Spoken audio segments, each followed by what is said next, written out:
Good morning, students. I am Dr. Nitesh Kumar Misra. In previous day, I taught you about voice,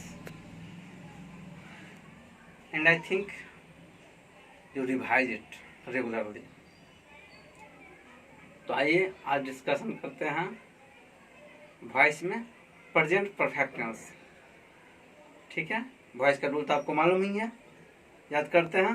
चलिए, बहुत अच्छा। हाँ, बस इसी प्रकार प्रयास करते रहिए। जितना ज़्यादा प्रैक्टिस करेंगे उतना ज़्यादा बेहतर रहेगा। तो आइए प्रेजेंट परफेक्ट टेंस।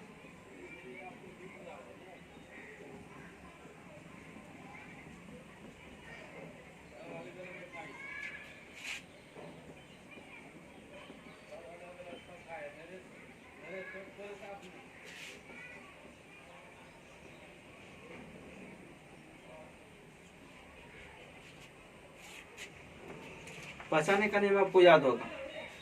ऐसे वाक्यांत में चुका है, चुकी है, चुके हैं लगा रहता है।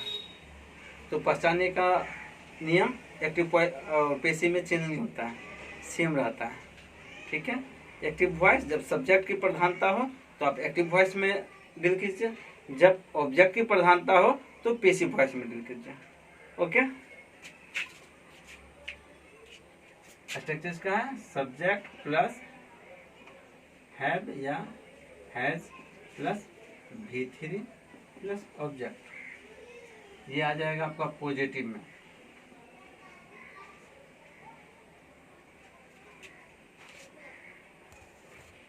यहाँ आ जाएगा ये ऑब्जेक्ट, यहाँ सब्जेक्ट बन जाता है। सब्जेक्ट प्लस हैज या have plus been plus V3 plus by plus object. तो पेसिव वॉइस में भी सभी वर्ब बाय प्रयोग नहीं करते हैं, कुछ ऐड करते हैं, कुछ विथ करते हैं, कुछ इन करते हैं।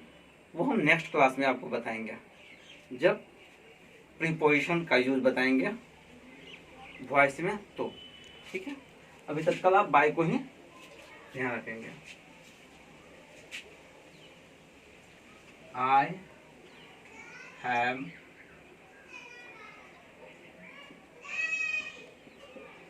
written a letter। यहाँ लिखेंगे a letter has been written by me। He has sung a song। A song has been sung by him।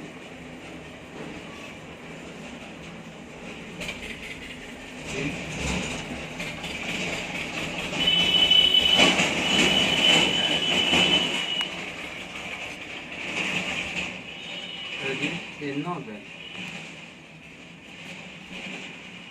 A novel has been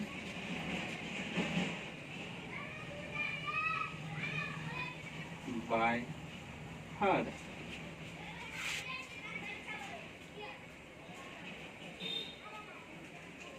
We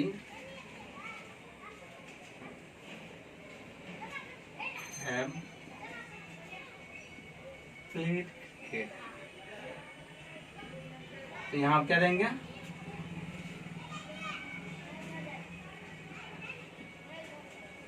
Cricket has been played by us।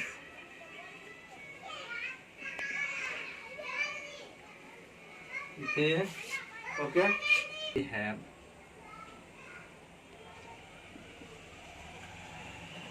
stolen my pen।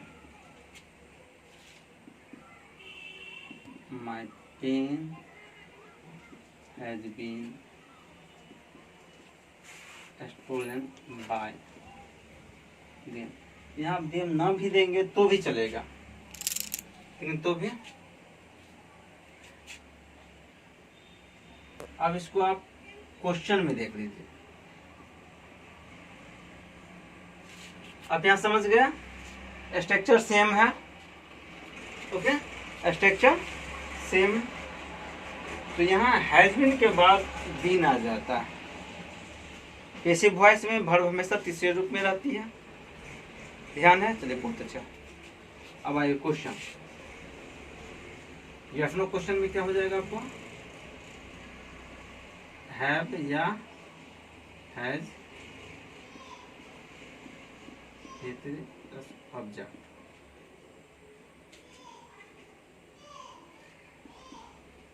Has या have plus subject plus been plus V3 plus by plus object.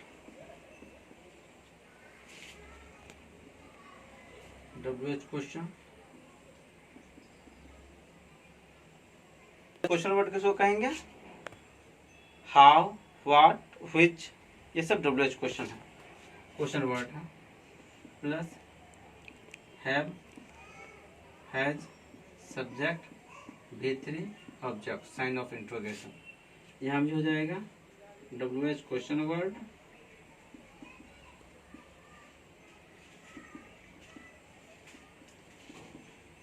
Has, subject, been, V3 by object देंगे। Have I written a letter, तो अब क्या बनाएंगे, has a letter been written by me.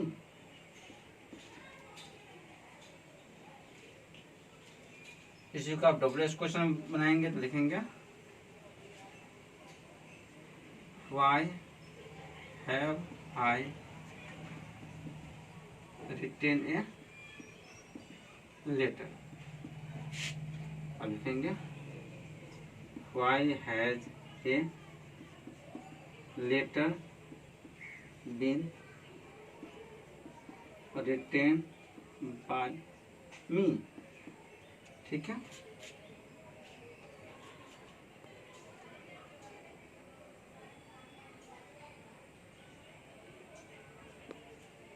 Has he sung a song? Why has he sung a song? तो यहाँ आप लिखेंगे has a song been sung by his?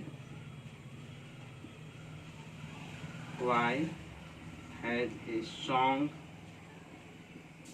been sung by his? Okay, इसको फिर देख लीजिए। अब लिखेंगे has she read a novel. Why has she read a novel. इस दोनों को आप कैसे बनाएंगे, has a novel been read by her? Why has a novel been read by her? Okay, लिखो इसको, अब उतार लें।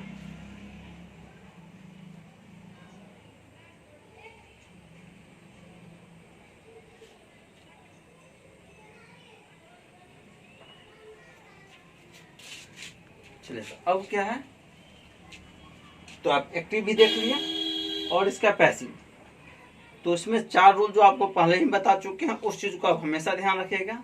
एक्टिव वॉइस का सब्जेक्ट पैसिव वॉइस में ऑब्जेक्ट हो जाएगा, ठीक है।